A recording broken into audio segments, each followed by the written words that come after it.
안녕하세요. 안녕하세요. 반갑습니다. 부담드릴 텐데 이렇게 인터뷰해 주셔서 대단히 감사합니다. 네.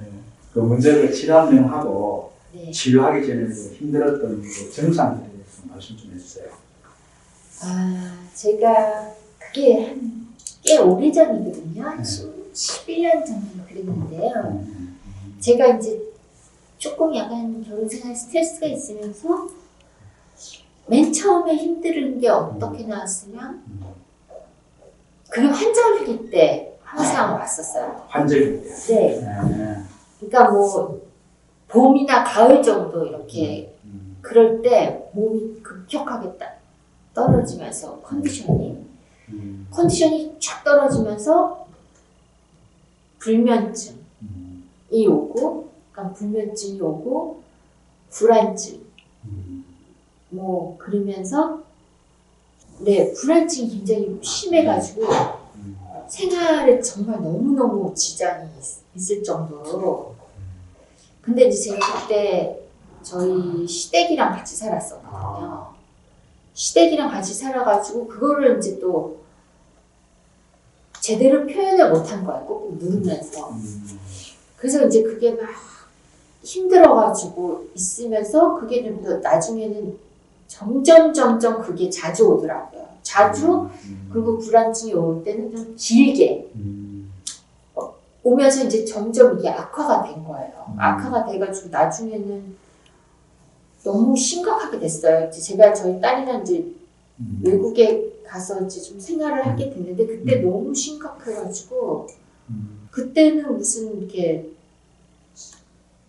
침대에 그냥 누웠었어요. 그때는 누워서 생활하기가 너무 힘들고 그 다음에 이제 뭐 딸을 위해서 뭐 밥을 하고 이렇게 해야 되는데 누워서 이제 부엌까지 가기가 너무 힘들게 된 상황이 온 거예요.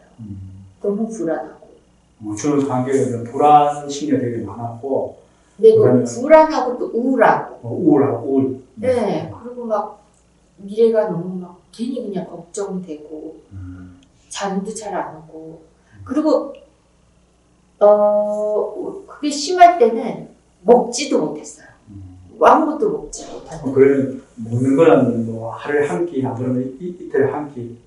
아니 먹기는 먹었는데요. 그러니까 제가 이제 이러면 죽겠다 이거 억지로 먹었던 것 같아요. 억지로 먹었는데 이게 씹고 이런 것도 너무 힘들어서 그냥 막 나중에는 뭐 이렇게 쉐이크 같은 거 먹고 그랬는데 그렇게 그랬었죠. 그런 적이 있었죠. 저게 이제 결혼하고 나서 시댁에 들어가 같이 살면서 본인의 의사표시도 못하고 좀 눌리고 이런 것도 다 힘들었다 그랬죠.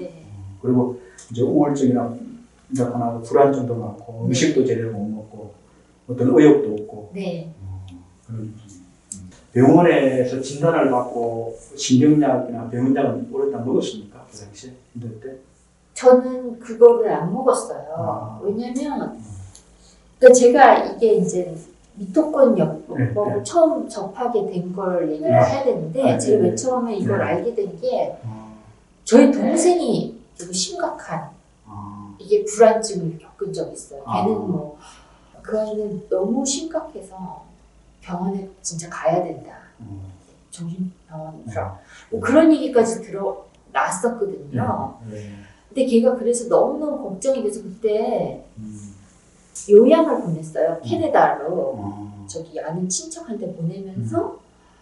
근데 제가 너무 걱정이 돼서 별의별 거 다 이제 서치를 하다가 인터넷에 어쩌다가 이강우 약사님을 알게 된 거예요. 그래서 이강우 약사님한테 저 동생 증상을 얘기를 하고 캐나다에 있다. 그랬더니 이강우 약사님이 자기 약을 안에 복용을 해도 되니까 뭐 이렇게 자세히 설명을 해줬어요. 뭐 이거를 다 먹어보라고.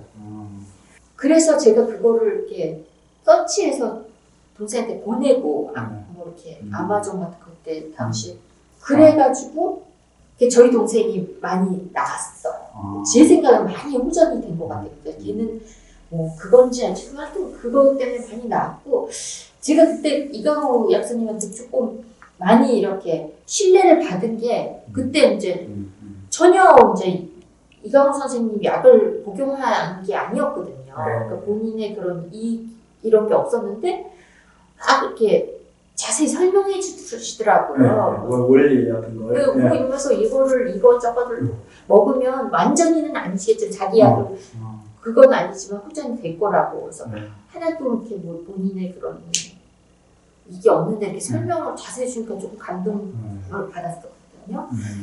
그래서 제가 그 나중에 그 일이 있을 때 그 이강 약사님이 생각이 난 거예요. 그래서 처음에 동생 때문에 줄 알았다. 네, 그래가지고 나도 이거를 뭐 정신병 먹기 전에 이건 한번 해봐야 되겠다. 그래서 그렇게 해서 시작을 하게 된 거예요. 네.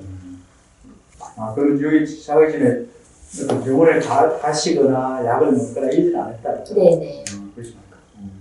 저희 동생 그 조금 많이 좋아진 거를 봤어요. 동생분이 좋아진 걸 보고 그죠? 네, 그리고 그때 이제 이강호 약사님한테 제가 좀 신뢰가 좀 있었던 게 아마 그 당시한테는 뭐 한 10년, 한 12년 전이나 이렇게 오래 같은데 그죠? 네, 오래됐죠. 아마 그 당시에는 저희가 영양제를 갖다가 조절을 많이 하지 않고 네, 외국에 있거나 수입거나 N영양제를 갖다가 사서 먹어야 추천해주는 이런 방식이었는데 네네, 맞아요. 근데 이제 오랫동안 해보니까 그 우리 영양분을 먹으면 이게 다 흡수되는 것처럼 얘기하는데 어떤 물질이 좋다고만 얘기를 많이 하는데 영양 흡수할 때는 흡수, 저장, 이동의 단계라든가 되게 이게 이제 복잡하게 이루어지는데 근데 그런 부분을 감안해서 이제 우리가 먹었을 때 이게 이동까지 세포의 미토콘드리아 이동까지 감안한 복합 연결을 저희가 만들었어요.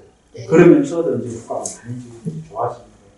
그 당시에는 이제 주로 외국 거라든가 타사 거를 쓰시고 많이. 네네네. 그때 어쨌든 뭐 이게 가는 게 하는 돈 들인 거 하나도 아닌데 막 애써 설명을 해주시고 막 이러시더라서 그때 제가 되게 감동 받았어요. 네. 저희는 지금은 이제 저희 자체 만든 영양제가 타사 거를 써보니까 어떤 그런 그 생화학적 원리라든가 이런 게 안 돼 있어서 효과가 조금 강화돼서 저희는 그런 원리를 감안한 게 12가지 제품을 만들었어요.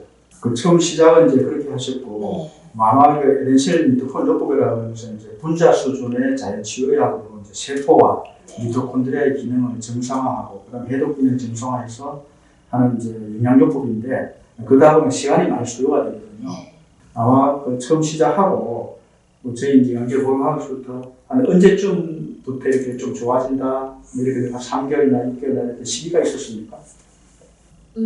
먹고 나서 한 3개월 정도는 이게 이렇게 완전히 우울증이나 뭐 이런 불안증이 없어지는 것보다는 조금 몸의 상태가 개선되는 느낌? 컨디션이 개선되고 컨디션이 마음이 그때까지는 편해지는 것 같진 않아요. 한 3개월 정도 이제 컨디션이 개선되고 밥을 먹을 수 있었어요. 그때는 음식을 좀 챙겨 먹을 수 있었어요. 그때 그걸 먹고 좀 이렇게 의욕이 좀 그리고 그 전에는 불안증이 되게 심하면 그냥 가만히 있는데도 이렇게 헛구역질이 났어요.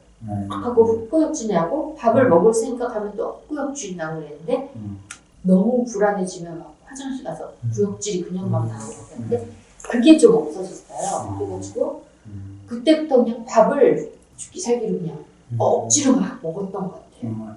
한 3개월쯤 되는 시점부터 이제 뭐 의욕도 좀 생기고 식욕도 생기고 불안증도 좀 이렇게 다운돼서 하고 의욕 같은 건 솔직히 잘 모르겠고요. 식욕이 좀 그냥 그런 대로 좀 생활을 힘들지만 할 수 있는 정도, 밥을 챙겨 먹을 수 있는 정도, 구역질이 좀 없어지고, 구역질이 없어지고, 그 정도였던 것 같아요.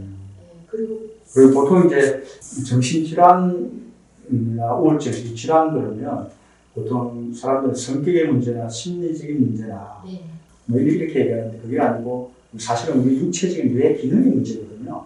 뭐 전전두피질이 위축되다든가 특히 우울증이나 의욕증 이런 거는 이제 뉴런 신경세포가 신경을 잘 못 만들거나 시냅스에 뭐 보강돼 잘 보관이 안 되어 있거나 보통 이제 그렇게 생각하는 육체적인 뇌 기능을 생각하지 않으니까 이제 보통 문제인데 세포가 이걸 흡수해서 이렇게 왔을 때까지 시간이 많이 걸리거든요. 이걸 흡수해서 재기능, 해독 기능이 살아나고 또 재기능 하려고 그러면 그래서 중간에 이제 이렇게 포기하는 사람도 있고 이제 그런데 본격적으로 좀 좋아진 시기가 언제쯤부터 이렇게 본격적으로 많이 좋아진 것 같아요? 그 전에는 제가 이렇게 한 거의 1년을 한 것 같아요. 1년. 네, 그래서 한 6개월, 7개월부터는 조금씩 좀 좋아졌던 것 같아요. 우울하거나 끌지 않는 게 있다는 건 거짓말이고, 이거를 제가 조절할 수 있는 정도, 제가. 그리고 뭐, 그냥 일상생활을 할 수 있는 정도였어요. 그 전엔 전혀 그게, 네.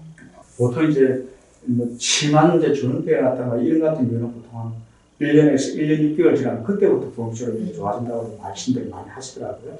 그 전에는 좋아졌다는 앞에서 반복을 하다가 그래도 1년부터 이렇게 많이 좋아진 것도 빨리 좋아진 것 같습니다.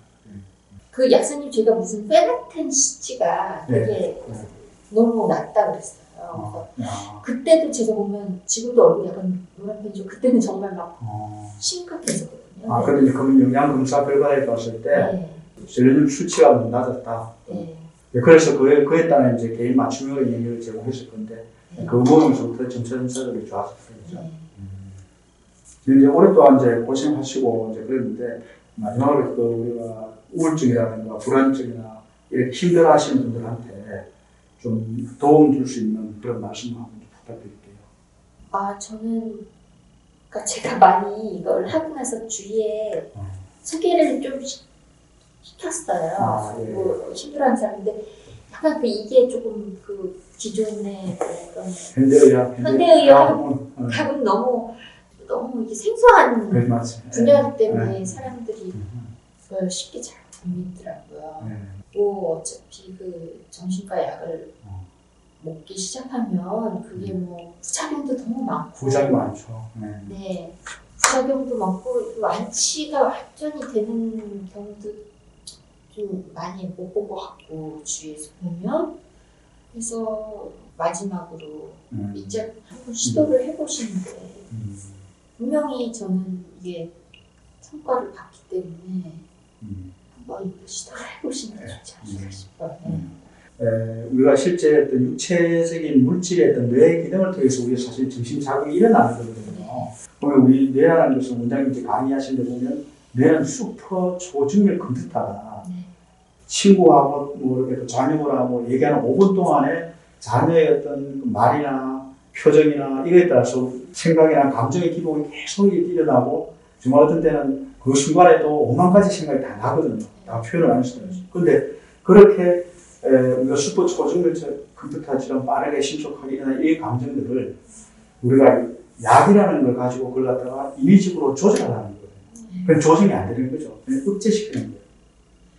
그러니까 이게 낫지 않고 이제 먹으면 좀 억제했다가 안 먹으면 또 다시 나타나고.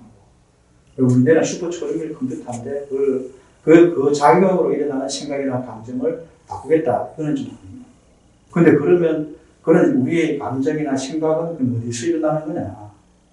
그럼 우리 육체적인 뇌 기능의 뭐 전두엽이라든가 뉴런이나 시냅스의 상호작용에서 일어나는 거거든요.